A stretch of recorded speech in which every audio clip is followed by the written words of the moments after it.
today I'll be presenting on a project to use reinforcement learning to optimize a set of traffic lights. So we simulated the Lygon Street and Brunswick Road intersection. It has about 8 lanes total with 4 right turning lanes. So we used a discrete action space, and as an extension, we tried to have 2 discrete branches. So for the first one, there was 8 actions, 8 discrete actions, which determines, what sort of light configurations were going to happen. And then the second one can determine the timing, so 15 seconds, 20 seconds, that sort of thing. For the observation vector, it was the number of cars in the lane, and the reward was the number of cars going through the intersection. So as you can see, we did a trial run first with PPO, and it learned pretty well. It started off at 57 cars per minute, and that increased to 81 cars per minute. Here are the parameters we used. We used a pretty large buffer size because we were concurrently running multiple environments. And so, except for this one, this was just a second per car, like a car would go every second, and every lane had the same sort of configuration. So to evaluate it though, we wanted to use the actual real traffic from Brunswick Road and Lygon Street. So we sat there for an hour, looked at all the lanes, counted how many cars were going past. As you can see here is the sort of data that came out of that. We got a seconds per car figure calculated from all of these and the percent that were turning. So initial runs, we were having trouble. We tried to implement curiosity and memory, except however that led to reward going down wasn't ideal. We removed that to increase the time horizon, the hidden layers and batch size, buffer size. Although that fixed this issue here with the reward going down, it was sort of very variable and the reward didn't increase. Eventually, we thought maybe the action space might be a bit too complicated, so we removed the light timings branch. We set every one to 15 seconds, and also that sort of made it more reasonable to compare with a static policy, because a static policy was only using 15-second light timings. So comparing that with one that used variable timings might be a bit iffy. So this also learned, we ended up letting 14.4 more cars through the intersection than the static policy that we simulated, and that's after 4 days of training. As you can see here with the distributions, sometimes it's letting up to 1,800 cars over the course of the episode, that is in a minute. But also sometimes down here it was letting a lot less. Most of them are in the middle, around 1,400 cars per episode. Alright, so critical analysis, the timings did not help us. The throughput was increased, so using light timing seems to allow more cars through. However, it interfered with our reinforcement learning algorithm. From reading the literature, a lot of the researchers use very small action spaces, as small as even just saying, alright, should I change light or should I not? 0, 1. Recurrent memory and curiosity did not help us that much, although it might have been our implementation. However, given that without recurrent memory and curiosity, we did observe learnings, but we better to keep it simple. We didn't account for variable driver behavior. All the cars were following finite state machines, so it was sort of assuming ideal conditions. And we couldn't really apply this to a real intersection because, it's not a perfect simulation. We would need to actually get convolutional neural networks to detect the amount of cars who are in the lanes waiting or going through the intersection. And now a little review of some of the literature.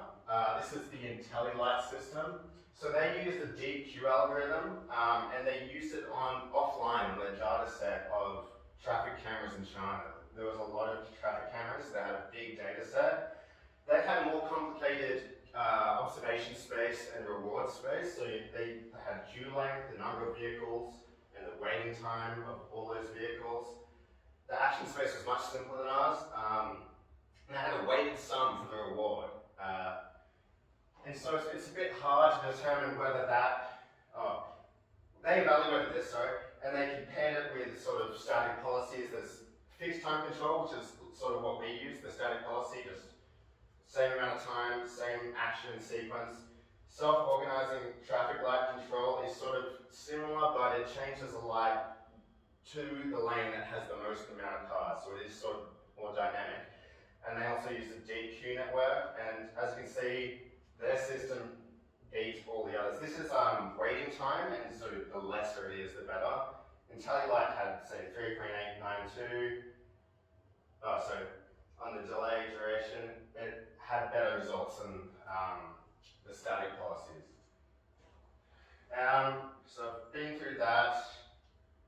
They use the CNN, so it can be used on a real intersection. And we actually had a pretty similar increase in reward. They had 38%, we had 34%, so not too much less. The next one, another deep reinforcement with a slightly different configuration. They use a dueling double queue network and prioritized experience replay. CNN again to detect cars, they segmented the intersection into a grid and had a Boolean value representing whether a car was an intersection in that grid. They had 4 actions and an action time between 0 and 60 seconds. And the reward was interesting. It was actually the difference in waiting time from before taking an action and after. So as you can see here, here's a bunch of different methods. They've got static policies, adaptive traffic signal control, which is what I mentioned before in the last study. As you can see, the 3DQN outperforms all the other sort of strategies for doing this. Comparison with our study, they used a simple action space. They had more lanes. It was a bit of a more complicated problem, as you can see, big intersection. And the reward was different. And it was sort of more similar to the IntelliLight system than our project. Moving on to the next one.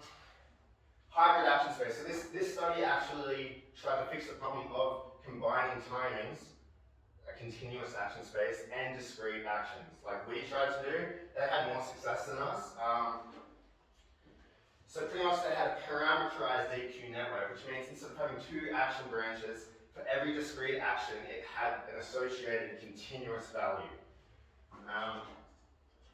And as you can see, the hybrid approach, although the discrete approach sort of beats it earlier in the training, hybrid approach eventually beats all the other 2 methods.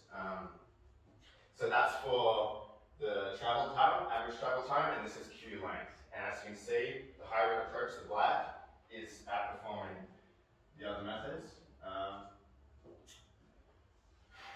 This was very similar to ours. They used the length of the detected cars in each lane. Although it did use the current action as an observation. We didn't do that. That is an extension for future. For ours, both branches were discrete. So the timing branch was a mapping between 4 integers and then the actual timing in seconds, whereas they had a continuous value between 0 and 45 seconds. So the fourth one, this is trying to expand the problem to multiple intersections. So the reward, there's another interesting reward, was the ratio of stopped cars to moving cars. There's a lot of different ways to formulate the problem. We only just had the number of cars going to the intersection, but obviously there was this ratio, there's average waiting time, there's a lot of different ways we can formalize the reward. And so here's the intersection they modeled. They also modeled 6 intersections, collinear intersections, but this is just a simple version. And as you can see here, pretty much it was a fixed sequence of time-like actions. The only thing that the model did was determine how long they went for. And in this graph you can see the different actions and how long they went for generally. So this model learned that phase 3 generally led to the most traffic mobility. Phase 4 less so. Extension. So for the extension, we're thinking about how to use our model for a more complicated problem with 2 sets of traffic lights and a pedestrian walkway. Now to do this, we'll have to use some sort of multi-agent reinforcement learning. It might be possible to use one model to control all of it, but that probably would be ill-advised to make it too complicated. So I feel like from the literature I just went over before, a lot of things they did we could use in ours. Ours was pretty simplistic in general. I feel like using that continuous action space and having a preset static sort of sequence of actions would be a better way to do it. From the experience of this project, we found that having more actions led to a decline in performance. And so, also with two lanes, you would want them to be sort of synced. You would want, say, here, if this is green, you want this one to be green, so cars can just go all the way straight through. But you wouldn't want that to be green if the pedestrian walkway was green, because then it's just going to back up here. So it would be ideal to have a human to determine the action sequence, and then the model just determines how long the lights go for. We should also probably expand the reward function. As I said before, it'd be better to have sort of a set of rewards, and we could implement that as a weighted average of all the rewards. Sorry. And yeah, so we might need to increase some of the parameters, such as the number of layers in the hidden nodes, given that it's a more complex problem. It wouldn't be ideal to have a simple network trying to tackle it. Say BookTIFF and Uni use 256 hidden nodes. And so our problem is pretty similar to Gu et al. And they just used, that was the most recent study I was talking about. They used the continuous action space to control 6 intersections, and it worked pretty well. So to tackle this intersection, I feel like Gu and colleagues' study was the most related and seemed like it would